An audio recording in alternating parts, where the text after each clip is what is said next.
Ayun guys, mga kababayan natin, busy sila magpapadala ng door to door para samahan natin sa buhay sa Pinas. Kaya ayun guys, yung kabilaan.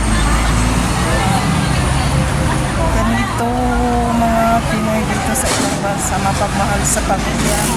Laging nagpapadala. Isa na rin ako nagpapadala ng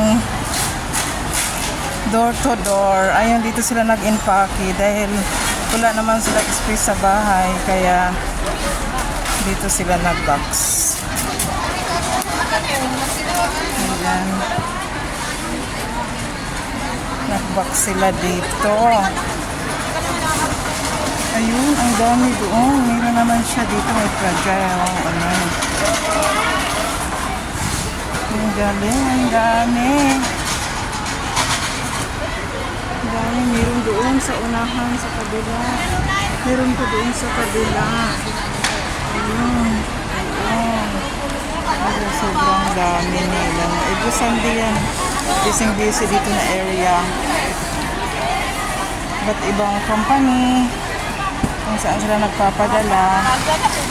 Kaya ganun ang buhay namin dito, mga FW. Thanks for watching. Have a blessed day, everyone. Thank you. Bye-bye.